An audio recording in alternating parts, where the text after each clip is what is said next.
If you wanted to destroy a competitor... I wouldn't talk about competitors in that way. So Deal with the Trash was a way to award people for throwing their trash in the bin. Not only for throwing McDonald's trash, but also the competition's trash. So we help them with their problem as well. Amazing data collection as well, right? A lot of data collection and a lot of photos of bins. Hi everyone, I'm Dafni Prosalika, partner at Reborrn, and welcome to another episode of Marketing Factories, the podcast by Effie Europe and Reborrn, where we go behind the scenes of some of the world's leading global brands to really understand how effective marketing is really built. We've presented ideas and then do research on is it possible to do. So I think that's a learning. An idea, a creative idea that also changed the business. This is a very special week, as tomorrow entries for the 2026 Effie Awards Europe edition open for submissions. Back in December, on the day following the awards ceremony, we recorded in Brussels a special episode about one of the most talked about campaigns of the 2025 edition. McDonald's Nordics Deal with the Trash. It requires quite a lot of dialogue. How can we take this idea and bring it to life? And I don't think AI can replace that. It's a tool, it's a great tool, but it's not like the answer to all the questions. What kills effectiveness?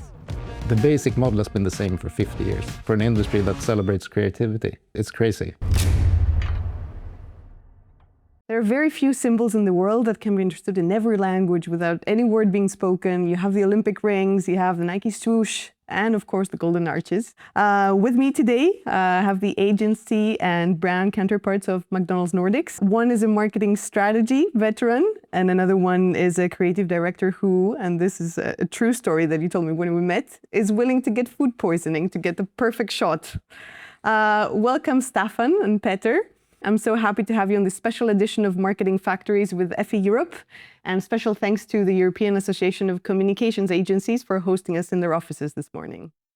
Thank you. Thank you. Now, when we talk about a marketing factory at Reborn, we talk about the engine inside the company that creates great marketing work. So we are here on the occasion of a campaign that's won you and Effie, but I want us to be spending most of our time understanding what goes behind bring this campaign to life. What are the processes, the ways of working, and everything. So throughout the conversation, we'll be using the campaign as an occasion, but really trying to dig deeper into that. For those of you who don't know you, who are you and what is your role in this McDonald's marketing factory? Well, I'm a copywriter from the beginning, turned creative director. My role has been, for this campaign, the creative director for McDonald's, and also been fighting to get the idea through for like 4 or 5 years, I think. Wow. Yeah, because we had, the basic idea was there, but the technology wasn't, to be honest, ready for it. So it took a while, but wow, we're going to hear all about that. Yeah. Yeah. What about you? So I've been with McDonald's for 21 plus years in marketing. Been doing a lot of different stuff in marketing, menu development, product development, and so on. My current role is to be the marketing and brand strategy director for the 4 markets in the Nordics: Sweden, Norway, Denmark, and Finland. So if we can look into the marketing factory for just a bit, how does the process look like from global to local? How does a priority start maybe from Chicago and cascade to the Nordics? Does the sustainability pillar connect to any of the global pillars? How does this process look like for those that are not familiar? So of course there are like global strategies, but being locally relevant is also, I think, one of the strengths behind the golden arches, doing what is right for the company in the local market.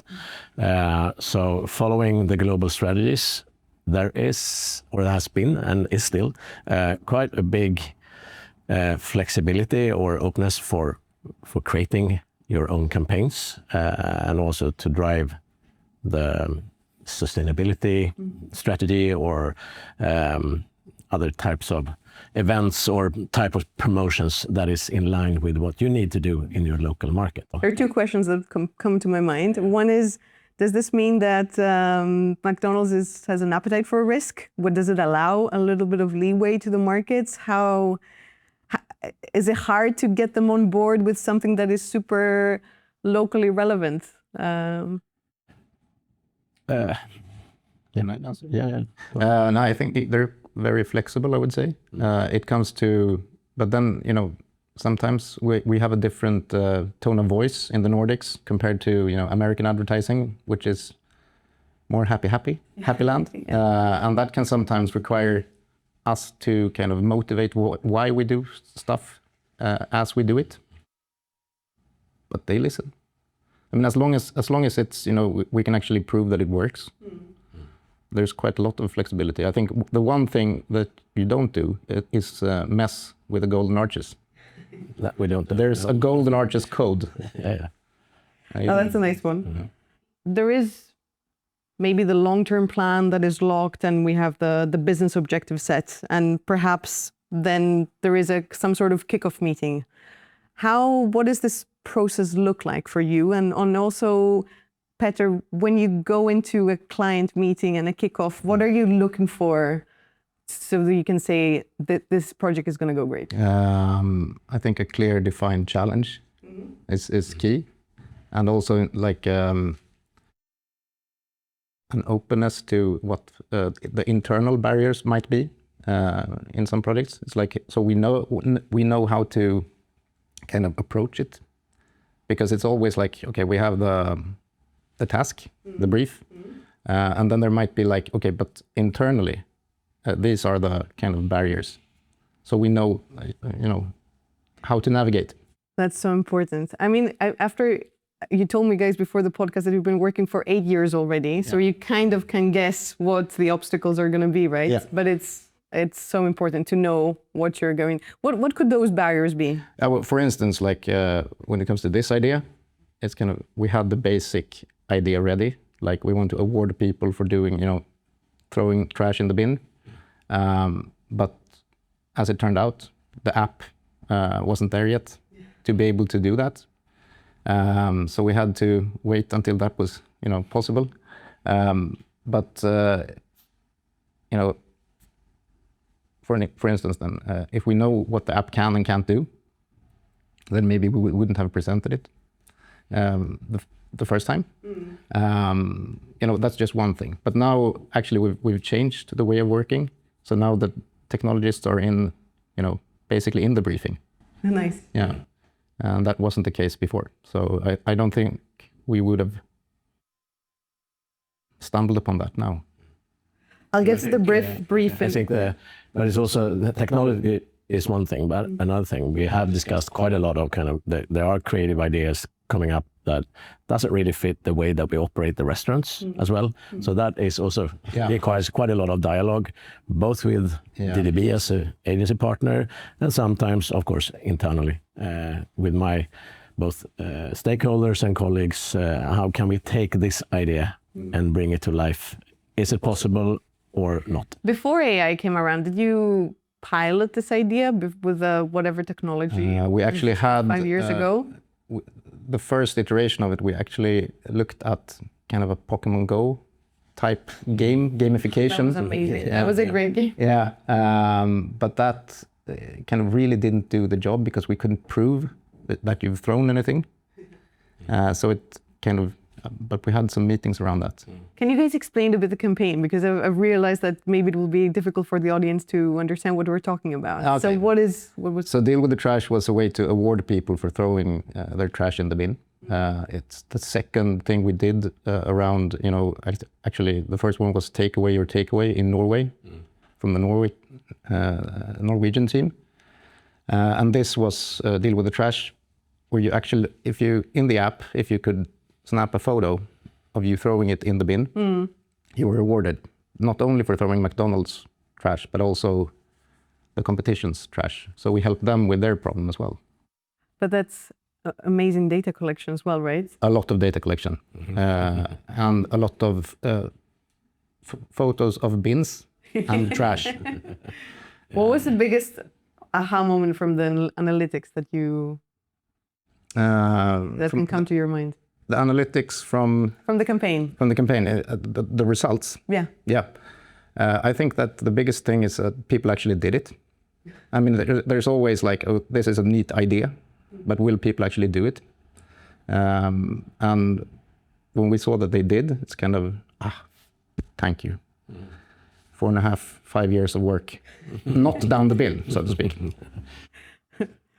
Nice. No, I think, and it all started with the insight, and that it's way too easy just to you go to a QSR chain and buy a burger, and you drop the litter wherever you are, and this was a way to teach the average Joe just to throw the stuff in the bin. I think one insight was that the research showed that people they don't do it on purpose.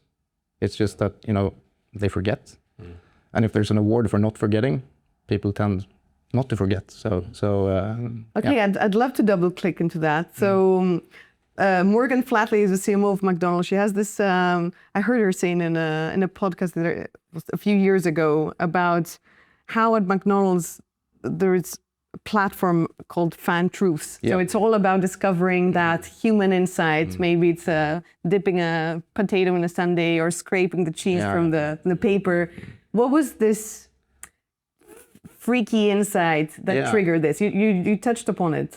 Pretty centered, but I wouldn't call it a fan truth in this case. This was kind of before the fan truth platform. The way, but the insight is basically, it was based on that, McDonald's has a problem with people actually, when they see litter on the streets and with the golden arches, it's like, wow, yeah. It's not good for the brand. So that was, the main challenge is how can we kind of turn this negative into a positive? And that's where it was born. But was there, so I guess if I could rephrase that insight into the human truth, it's that consumers in the Nordics are really concerned about sustainability and environmental waste and everything like that, right? And was there any research that had any connotation of McDonald's being part of the problem, let's say? Yeah. There's both articles and research showing that how different types of categories when it comes to littering on the streets, whether that is being like tobacco products or soft drink bottles or littering from branded littering from us and our competitors, definitely. So that was kind of clear facts and a problem that we want to take an active action on and be proactive about it. So beyond even this campaign, how much time do you spend, Staffan, on insights, on what are some things that every McDonald's marketer anywhere in the world does in that respect? Like how important is continuously finding those insights, those human truths? Well, I think you were mentioning the fan truth, and I think as a marketeer, there's not only McDonald's, but across all categories, you are looking into insights. What are the human insights or business insights or whatever? So of course we are discussing that internally. We discuss it with DDB and media agencies as well, to what is the core of the insight. And I think that's maybe the McDonald's unique that Morgan has been talking about, and which we now also work with the fan truths, like what is the core that is then related to us in that insight. So it's drilling a bit deeper into the insight and connected to us. And for me as a marketer, I think there's a huge depth of different types of ideas that can spring out of that can come out of one really good fan truth. Yeah, and I also think it's very nice that a fan truth doesn't need to be true to everyone. If it's true to 2 super fans of 10 out of 10, it still goes because people will relate in one way. So it doesn't need to be a general truth. It can be very niche, but interesting to the others, so to speak. Can you explain the difference between insight and fan truth for people listening? How does McDonald's define it, just so that they can follow? From the top of my head, I would say it's obviously must be unique to the brand. And McDonald's has a lot of stuff that's super, super emotional for people.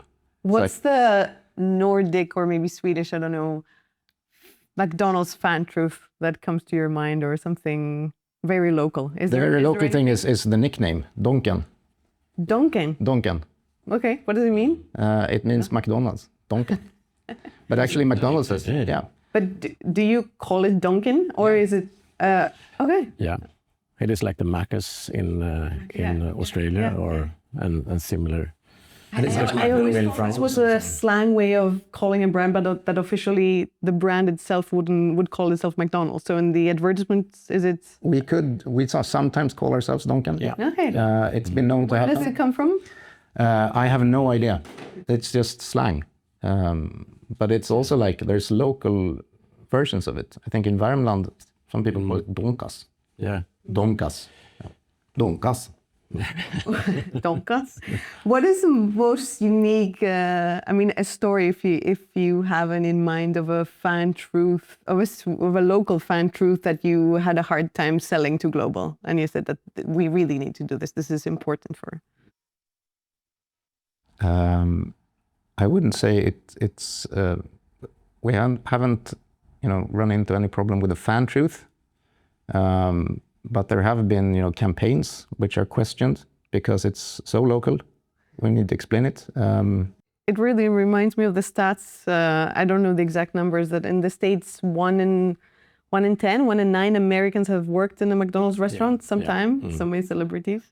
Is that somehow relatable as a figure to Sweden? In Sweden, it's also, everyone knows that it's very good to have on your CV. Wow. Mm. Yes, okay, that's a really very good thing to have. If you've been working at McDonald's, that kind of open up new doors or more doors in your career in the future. I would never imagine that. I would never see a CV, for example, with a McDonald's, and I would think of it as that's amazing. Yeah, I was at a DDB McDonald's meeting back then. And when I presented the campaign, people were like, "This is so different from what we can say in their markets." But it's, everyone. I think my kid's oldest cousin now works at McDonald's after school, just to get it on his CV. Mm-hmm. Wow. Yeah, so cool. It's a start. Wow. Okay, now if I take you back a little bit on the brief. You kind of mentioned, but then I cut you off a bit, of what are the things you are looking into in a brief. And I love this fact that most brands think they give out amazing briefs, and 9 out of 10 agencies think the briefs are crap. Where do you stand, like honestly, like when you receive a brief, how is this process, first of all, between you guys? And how is it for in most cases? It's now a new process, to be honest, for us, because we now do it Nordically. Okay. Before it was in Sweden. So we use one McDonald's way of working. So it's very much bringing everyone together from the start. So I think it's a bit of a learning process for us as well, right now. When we say everyone, who do we mean? All aspects of marketing. I think where you start, instead of working with one individual project lead or brand manager writing the brief on her own, or sitting in a cubicle writing the brief in a single document, we open up for much more interaction and discussion between both creative agency and media agency. And even the technology you said before. Technology is also part of that. Also, how will this look like in the app, for instance, or website and digital channels and social media, etc. At this very early stage of the process. So I think that is also combining all the different competences that we already have, instead of letting one know somewhere down the road that here's an idea. They are a part of the idea and a part of the brief, actually, from the very, very beginning. So that opens also up for... That's amazing to hear. It's one of the things we've been pushing for across our clients, and I always thought it was more novel than it actually seems to be. I think that's also a shift, that going from us handing over a brief to DDB, it is much more dialogue. Co-creating the brief. Co-creating the brief and make it as strong as we can for the creative team at DDB to actually. But how long does it take? It is like a sprint, like you come and to facilitate a thing? Yeah, it is like a sprint. So I would say, well, the process can start, depends on what you actually need to, maybe you need to do some research before you go to the next phase and so on. But can like a 2-week sprint, but it could also take longer if you do the research, of course. So Staffan, having this globally recognizable brand that, of course, you know, you have to keep some standards, and at the same time trying to push for creativity. I'm not sure if it's the right way to phrase it. I'm just trying to think how, from your role, like in this middle person between the global brand and the creatives, how do you like protect the creatives and push for that creativity without creating a culture of fear or something like that? And I think it's important that we, of course, protect the brand, but with that, it also comes with responsibility of, as a marketer, see the potential in creativity, to say yes to the ideas, and in that way, like challenge myself and ourselves on how we can be better as an advertiser as well, because it's all about like being relevant for the consumers, being interested as a brand or being interesting as a brand. So for me, that it's no friction. There's more kind of that works in parallel. Do you recall any time that a proposal made people nervous, but in the end it worked out? Yeah, but maybe many times. Not like the deal with the trash. Yeah. It's not even though Petter said that the idea has been back and forth for 4 or 5 years due to technology, but not always just due to technology. It's also due to maybe me and my team. It's like, is it the right time to do it now? Is the idea strong enough? Is it the right priority? Or do we really believe in the idea or not? Now, after a while, we said yes to the idea, and it turned out really good. I think one of the things there is that McDonald's never ever make fun of the competition. Usually, we don't do that because we're the biggest brand. We stay out of it. Which, they punch us, and we just okay. But in this case, I know we had a discussion about including the competition's brand in awarding people, and we figured out that in this case it's okay because we actually help them with a problem they have. So in this case, we did kind of, if you want to look at it that way, poke at them a bit, but help them with an actual problem. So that's why we did it. What was the reaction from the competition? Did it really come out as a collaborative thing? Like, I think they not really collaborative. I think it came out as a campaign from McDonald's, but as McDonald's for the greater good. Yeah, more problem or an issue in society about littering. And I think the customers, our customers, but also customers at closing competitors also saw that and acted. Is this continuing now, or was it short term? This initiative with the trash? It has stopped now, but it was on for 1.5 years. Oh wow! Okay. Is this going to be replicated? Were you the first market to pilot something like that? Yeah, we were.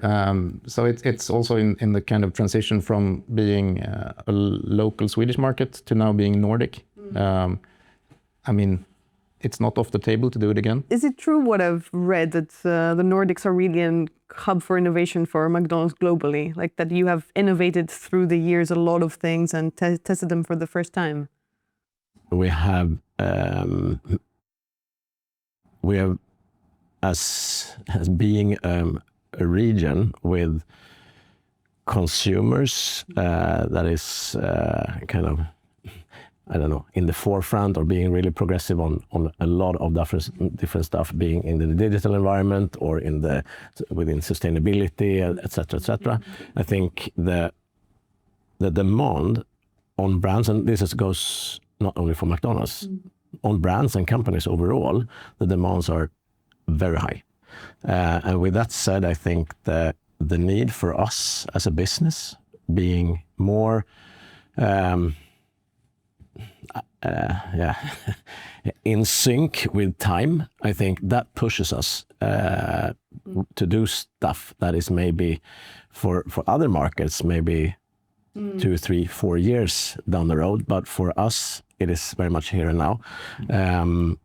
So it's more the demand from consumers rather than our customers, actually. And that goes also like going into check different digital services or apps. And I would say that is also part of the competition. We have to look at that, not only like Burger King. Yeah. We also look at like payment services. This is everything. Yeah, exactly. And that in itself drives an awareness among consumers on what can this idea, how can we turn that into our idea, so to speak. Nice. Yeah, it was a global like sensation when Finland launched the McVegan. Yeah. That was talked about, wow. 2017. Yeah, that was a big thing. Yeah. But for the Nordic region, it was kind of maybe late.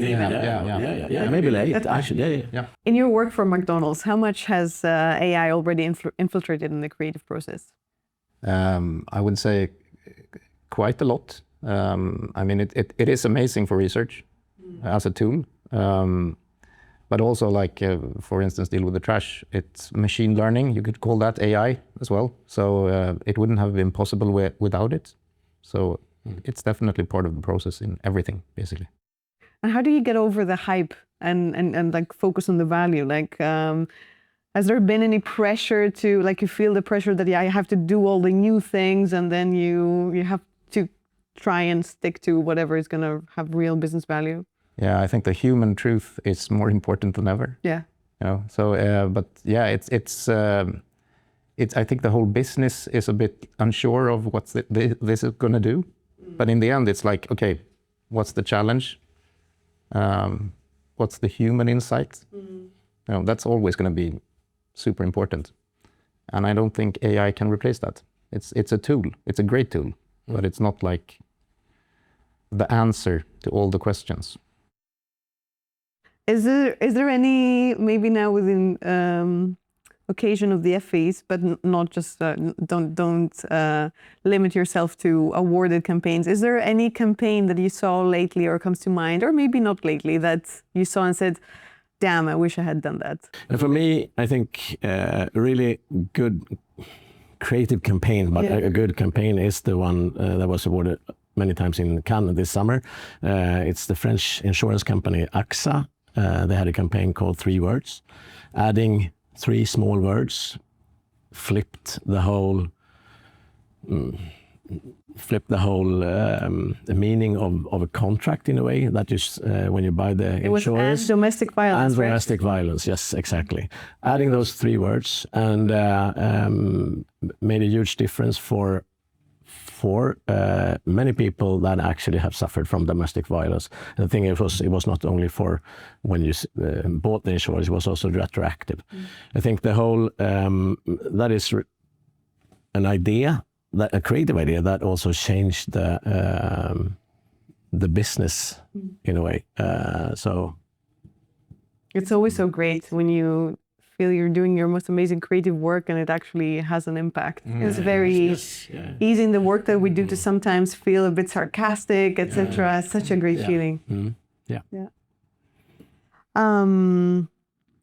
So going a little bit into, okay, like we've created the campaign, now we're activating, like AI is streamlining and lessening the time and effort needed to do a lot of the things like asset production, like streamlining, etc. But of course, we can extend this example to other parts of the factory. Do you have this feeling also from our work at Reborrn that there is a squeezing of the middle layer of people in the company? Like what is in scarcity right now is good judgment, and you need senior people to have good judgment to see if the AI is hallucinating or etc. And maybe you need a lot of helping hands on a more junior level, but then there is a lot of people that sit somewhere in the middle. Is this thought resonate at all, either on the agency level or brand level? It's absolutely true. I think there's the whole business is going, what are we going to do with this now? It is. That's you know. So I think it rings true for both agency and maybe also clients. Yeah. But it's because you know we can do so many assets. Basically, it's not pushing a button yet. We thought it would be, but it's you know it's getting there. And of course, that doesn't require that many people to do that anymore. It's that's the way it is. But it's I think it's still like really good craft is still like super important. And what's become evident for us is like, okay, since there's so many channels nowadays, like brand building is even more important.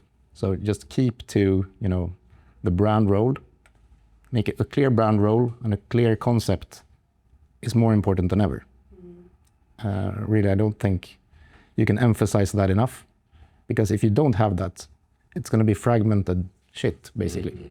What is a learning from this campaign that surprised you? The surprise. Nothing that really surprised me, I wouldn't say. But I was very happy to see it work as well as it did. But I wasn't surprised. Does that sound cocky? No. Yes. But does it? No, I think the idea, we already had partners in this company or an organization called Keep Sweden Tidy, and a lot of dialogue with them as well on like what are the problems, what they see as a problem. So I think the insights were there, the idea was there, technology at the first was not there, and then eventually we came to a place where we could launch and use the technology in our favor. So I maybe more people could have joined in, even though it was a successful campaign. Can I ask a question that maybe you won't answer, but I'm very curious. Like, you must, going back to the tons of data that you got, like it must have been interesting for your loyal consumers to be scanning a competitor's food burger. Yeah. So how, like, did you actually actively leverage that to reapproach people? Like, how? Thing is, we tried to get the data on how many competitor stuff was scanned and not, and unfortunately it was not possible to get. It was too early in the AI mind, probably. And I don't know, still don't know why. Geolocation information, no? No. You could not, because I asked, get, you know, this person scanned this particular piece of trash exactly here, which I thought we would be able to, but we were not, and I don't know why. No. Oh, well, damn. It might be some GDPR thing. Maybe. Is that Probably. Yeah. It's one of the reasons I had gotten very excited about this campaign. I was like, this is brilliant. Did this campaign change anything in the way the factory works? Like the marketing factory works? Was there any learning that improved something, a process? I think we all, you know, from early on understood that we need to bring technology in earlier. Because in the past, many times, we've presented ideas and then do research on, is it possible to do? And when someone says no, it's, you know, months of work. So I think that's a learning. Yeah. But we're doing that now. So That is, I totally agree. That is the key learning, to bring in the tech people earlier in the process, so that they can align with the idea and maybe come up with, like, if we twist it like this, then it can work. Because there are so many dependencies in the whole tech stack that we can't change. But maybe with a small tweak in the creative idea, maybe we can get there. Now, you mentioned briefly the competition. If you wanted to destroy a competitor by infusing an employee into their team to destroy their effectiveness, what traits would that person have? What kills effectiveness? I I wouldn't talk about competitors in that way. Because I think I would turn the question instead and say like the competition is good. Competition is good because that makes us better. Okay, maybe leave the competition and say what kills effectiveness in someone in your team, for example? What are the traits? Like, what is the one thing in the day-to-day that kills any chance of doing effective work? That is the duality. Maybe the duality of being like here and now, and also look at the horizon. That game or that role, going back and forth. Being able to do that. That's a challenge, I think, because sometimes you need to do changes right here, right now. But are those changes leading you towards the horizon in the way that you have thought it to be, or not? Now, if I go to another step of the factory and that we're going live, have you ever changed? Well, I'm sure you have. Have you ever changed direction of a campaign, like after it launched and seeing the first results and pivoting? To what extent does this happen?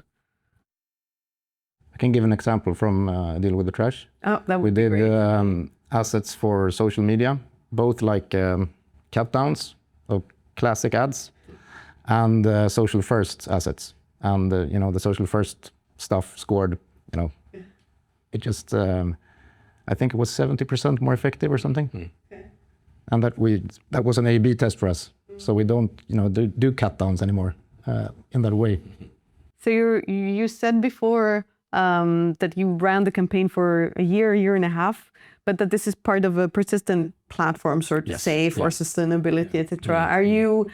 I mean, I think the hardest thing in marketing is approaching the same consumers with the same platform and finding new and relevant ways to approach them.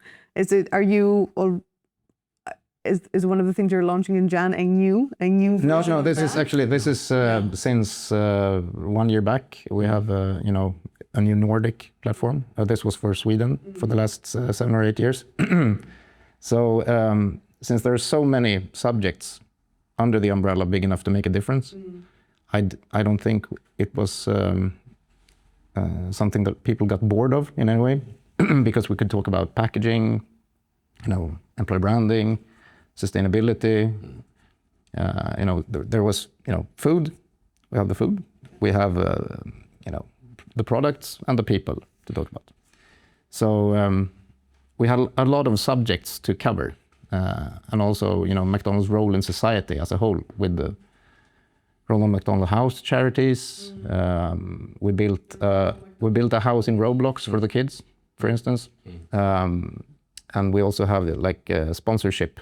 McDonald's are super strong on local sponsorships with the franchisees, with the franchisees being active in the local market where they run their businesses. It's most often that they sponsor like a football cup or football tournament or different teams, ice hockey, football, basket, whatever. So it's also adding to society. Is there some process by which is this big enough that people approach you so that you can support? What is the process that you select the cause, the priority? Maybe it's linked with the insights question, but it seems you have a lot of options to choose from and big enough to make a difference. So how do you choose? That's the brilliance behind the idea or the concept of the big enough to make a difference. I think it started with... It's big enough for us to find... But the role, as Petter said, the role McDonald's has in society is different in many different ways. Yeah. Having the franchisees being really active and take a lot of responsibility of hiring new young crew members coming in and take responsibility for them, taking responsibility for their business, taking responsibility for being an active partner in the local society. That is one thing.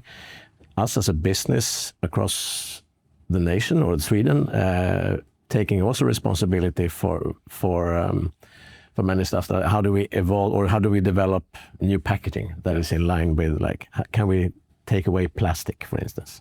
One small insight, we took away and the lids from McFlurry. I think that is standard now across Europe, but we did that back in 2017, 18, something like that. It was a small kind of, it was a quite easy decision, but it was also like tons and tons of plastic that we took out of the value chain, which of course is good for environment, but yeah.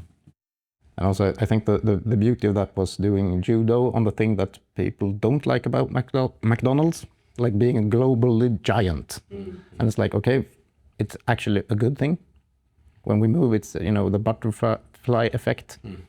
When we do small things, it leads to big changes because of the scale.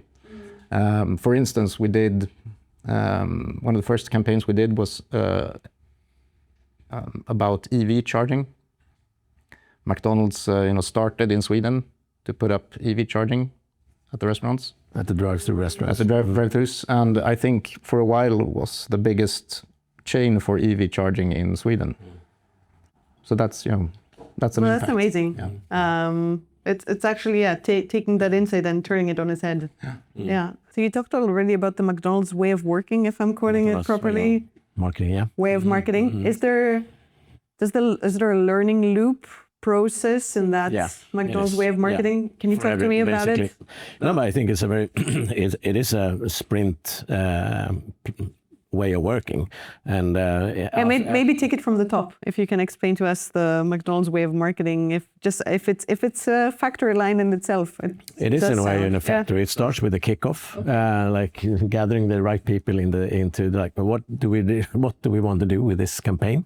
What are the key objectives? The target group and all around that. And to clarify, it's also media agency. Media agency, yeah, and also PR agency. Actually, depends on which topic we're working on. And then we get into what we call an immersion session, where we gather more people to go through really, and that's kind of a luxury of digging deep into one topic, after that, coming back to the way how we create the brief.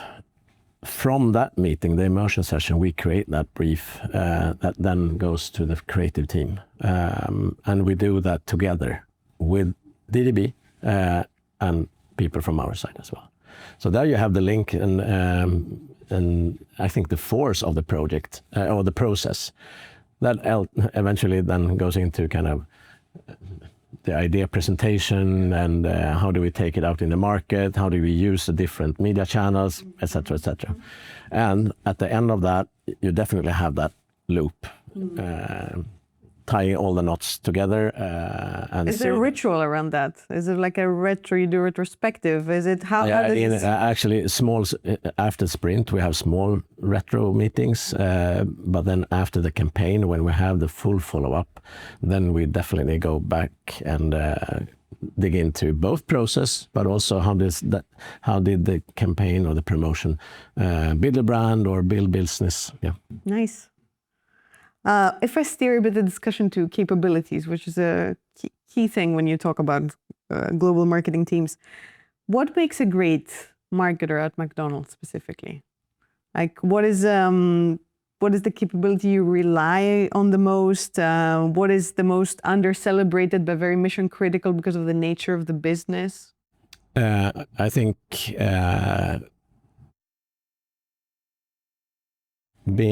since we are in a way a retail business, we're very much here and now, but also look towards the horizon and see what's coming. Follow the short-term trends, but also what are the trends that we build over time that we can we create our own trends within the QSR industry or in the culture, or how do we follow culture and how can we be an active part of culture? So both keep track on the daily sales, but also look at the horizon. I'm trying to think of what word describes this capability, of this superhuman capability. Eclectic. It's an eclectic market. Yeah. I would say on the agency side, I would say account managers. Is that produktionsledare? Right? Yeah.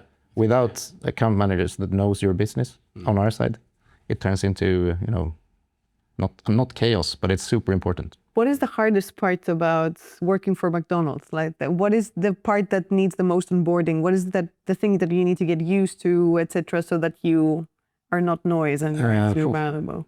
Now I've been working with McDonald's for quite some time, but when I got into it, it was a lot of stuff to learn.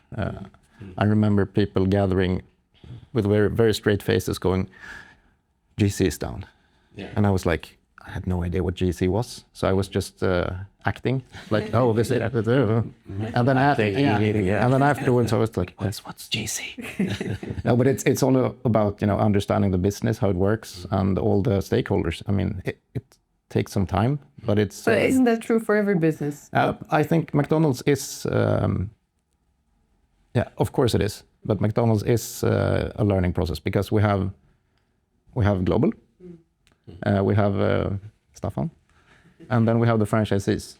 And the franchisees are so important to McDonald's in every way. It's both marketing and, that we can get people there, but if the restaurants, it look like a mess, it won't help. So it's like, and they're on every level.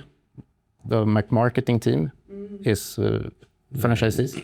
The marketing co-op board, consists of franchisees. And I just want to point that out. The key of working together with the franchisees is super important.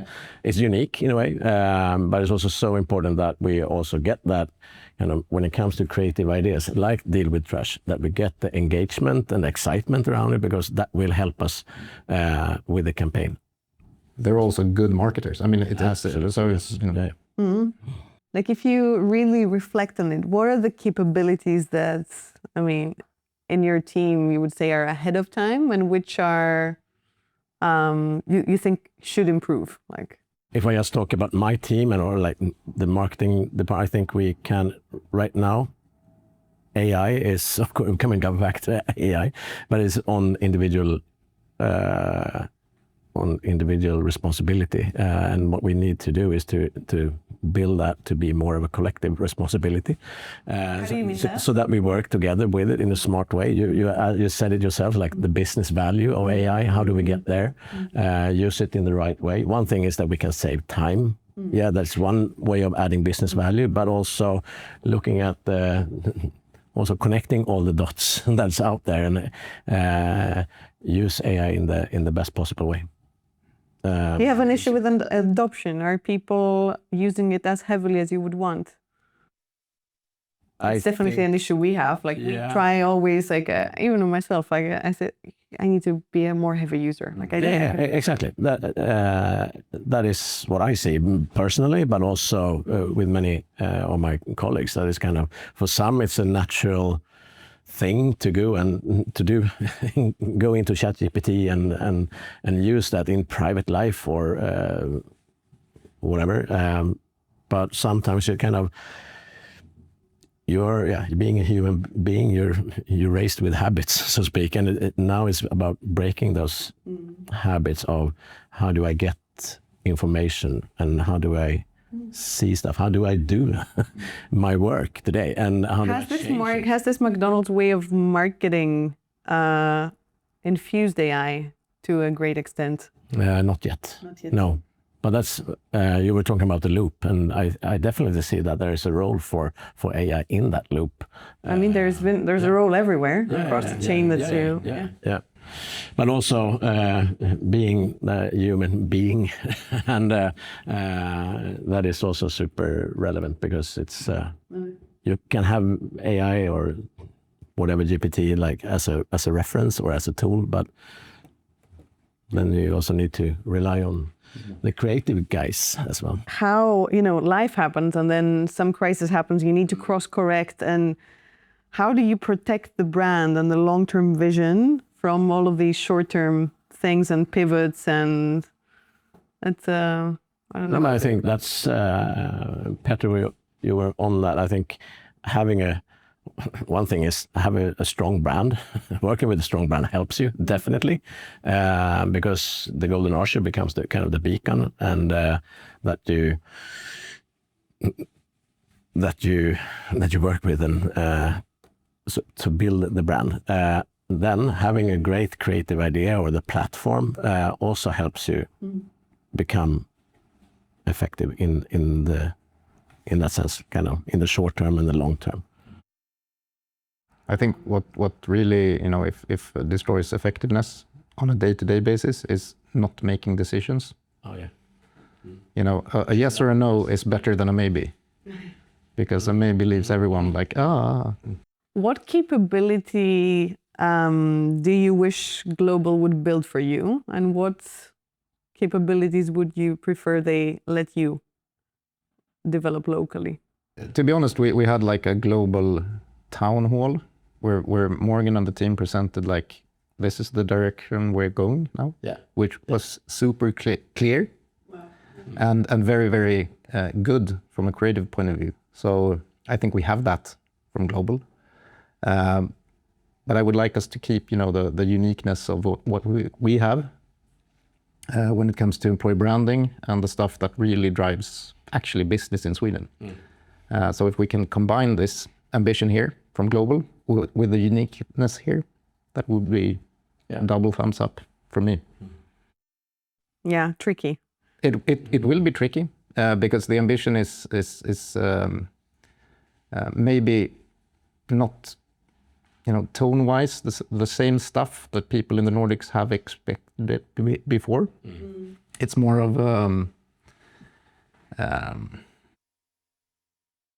it's more becoming part of creating culture, not tagging along, which is a high ambition, right? But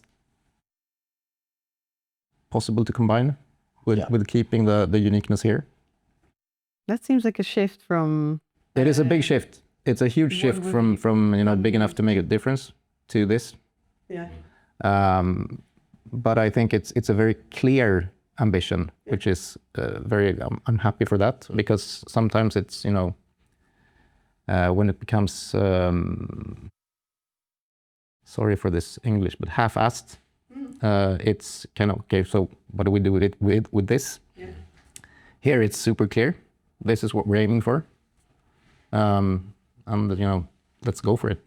So yesterday, again in the conference at Effie, Paolo from Google shared some data from a research they did with BCG that a bit echoed some of the things that Morgan has shared in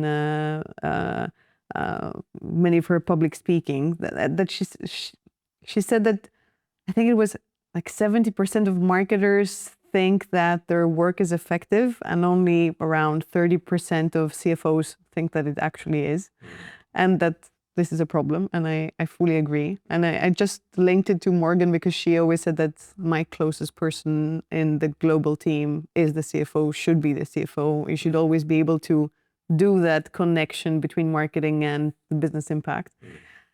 How do you I think wrestle with that? That relationship is crucial. I think it was a clear statement. Was that in 2024 when Morgan and Ian was on stage at Cannes, both CMO and CFO on stage at Cannes talking about marketing. Super cool, I think. A lot of discussion with the Swedish CFO and also the Nordic CFO, of course, when it comes to how do we build a business, and having that common understanding on the way forward. Yes, that's super important. So you feel that this is not true, at least in your organization, that maybe because of the example set from the top, that finance really sees the impact to the bottom line much more than in other organizations? I would say that they do see the impact on the bottom line and how we work and how we can build a business together. Yeah, we get weekly updates. Yeah.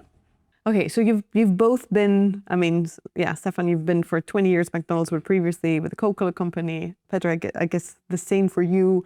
Like working with global teams and looking at this operating model, if you had to re-scrap and redo the whole thing, like what would you keep? What would you change in the way global teams work with regions and markets? And it doesn't have to be with McDonald's, or for you, doesn't have to be about McDonald's. Like, just all in all, if I can, all in all, I can reshape the industry. If you did my job for a change, yeah, building operating models. Like, oh shit! Be careful what I wish for here. But it's no. I think it's. I would keep, you know, to a really small core group operating from the beginning, so it's not one pizza too big. Team, two pizza team. No, but it sometimes tend to be too many chefs. It's great to have all perspectives, but someone needs to feel like this is my project. I own it together with this team. So that might be one thing. It tends to sometimes not, you know, for McDonald's, but sometimes working global projects, it, you know, it gets too big. And no one really feels like they own the project. And it's... But even in general, how information cascades from global to regions to markets, like if you think of that process, what you would keep, what you would toss? It's a tough question. What would I toss?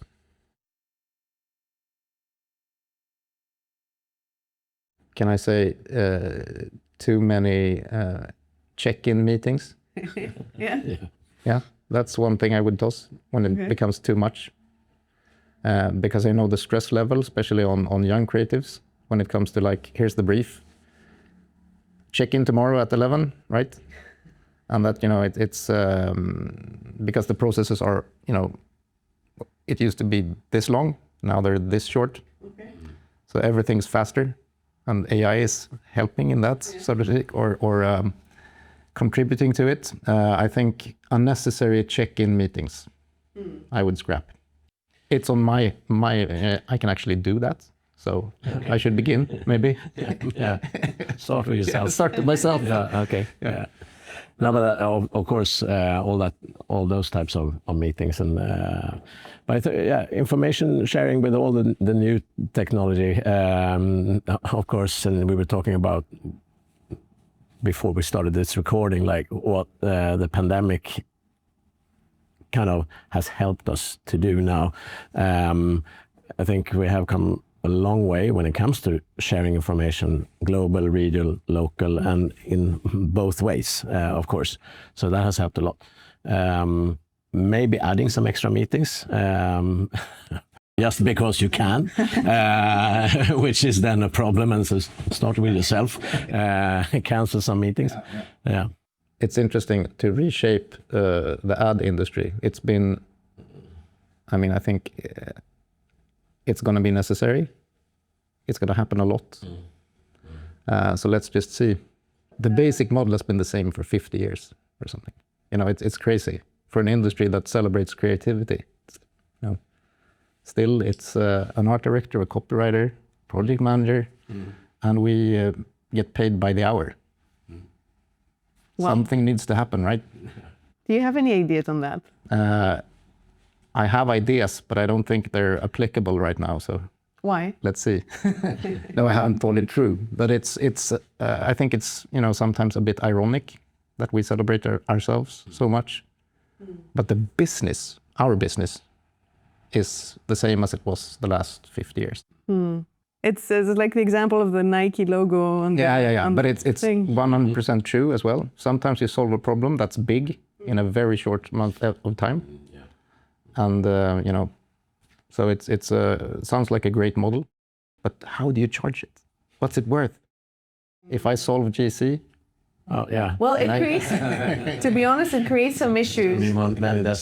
Like, for example, that makes you, it's very hard to tell a client then that, you know, we took X amount extra hours because you changed the brief midway and you, so it needs a relationship of trust to really work and not become, to be completely honest.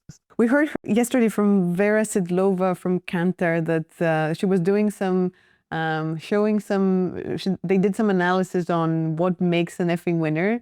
I don't know if you were there when she was presenting, but they they showed that the longer the agency-client relationship, you have double the chances of winning an Effie.